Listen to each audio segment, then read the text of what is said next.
De nouveau, nous voici sur la route pour une petite spéciale, encore une fois. Alors, on est parti la dernière fois avec Anan, ton associé au Blanc-Ménil, pour faire un cours sur l'entrepreneuriat au féminin. Ouais. Mais là, on part à Nanterre et l'affaire est tout autre. Absolument, elle est tout autre. On part à Nanterre, plaider devant le tribunal de commerce une affaire d'acquisition ou de cession, ça dépend du côté où on se place, qui a tourné un petit peu vinaigre à la fin. Très bien. Alors, on n'en dit pas plus parce qu'on va voir la suite tout de suite, mais jingle avant. Alors, jingle.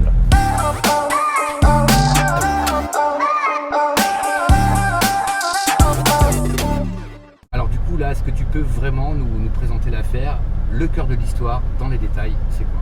Le cœur de l'histoire, c'est une opération de cession d'entreprise, d'une société.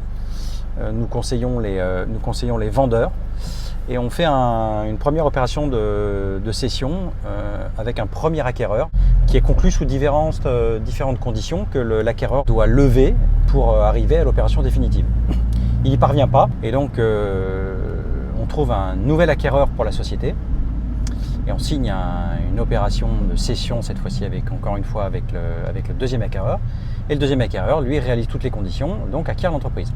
Sauf que quelques mois plus tard, le premier acquéreur déçu et agacé, considérant que lui, il avait levé toutes les conditions suspensives et qu'il était devenu valablement le propriétaire de cette entreprise, nous fait un procès en disant « Vous ne pouviez pas vendre cette entreprise parce qu'elle m'appartenait ».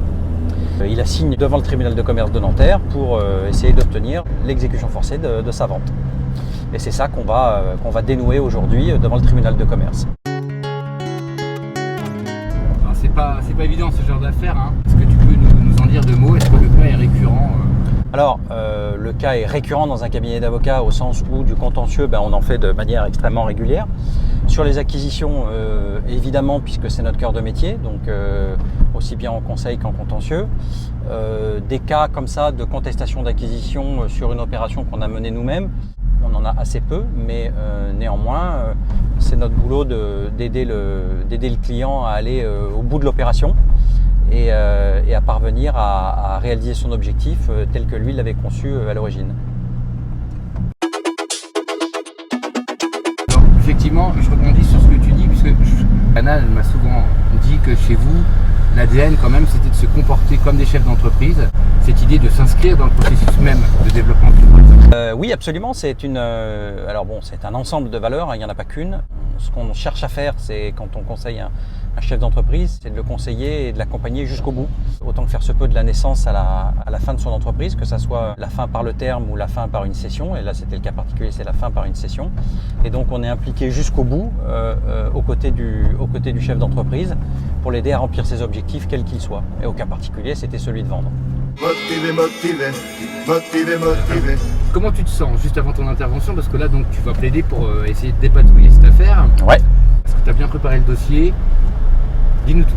Je me sens bien, je me sens détendu. On a un dossier qui est solide, on a beaucoup travaillé en amont, on connaît très très bien le dossier. On a hâte d'arriver au bout et d'avoir une décision. Là, on va plaider, c'est l'apothéose, c'est le final.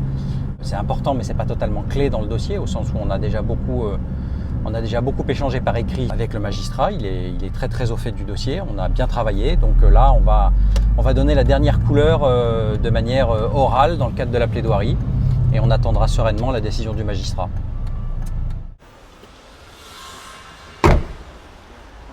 Bon les gars, maintenant c'est plaidoirie. Vous pouvez pas me suivre, vous pouvez pas entrer au tribunal. J'y vais. On se revoit tout à l'heure.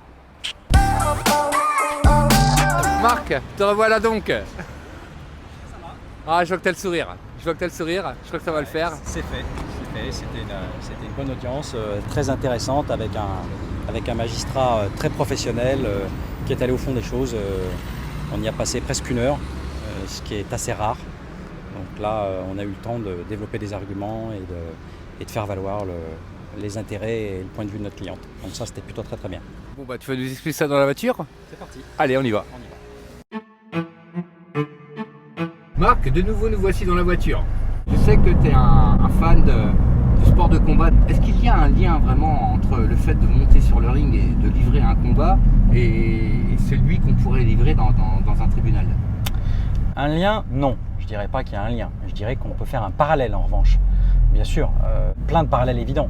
La préparation, l'engagement que ça implique de monter sur un ring est grosso modo le même engagement que tu dois mettre dans le travail que tu mets dans un dossier, dans sa résolution.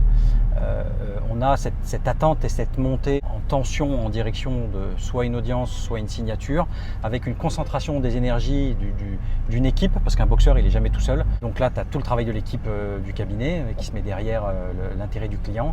Donc vraiment les parallèles sont nombreux et sont assez évidents, ça c'est une certitude. On a une finalité de construction et de créer de la valeur. Donc ça n'a rien à voir avec un combat de boxe dans la finalité. Donc pas de lien, mais des parallèles évidents, oui. Satisfaction. J'ai vu à ta mine quand même plutôt réjoui quand tu es sorti du tribunal, que ça s'était plutôt pas si mal passé. Alors maintenant, on attend vraiment ta réaction maintenant. Eh ben, c'est une réaction satisfaite parce qu'on a une audience riche, longue et qui nous a permis d'aller dans le fond du dossier.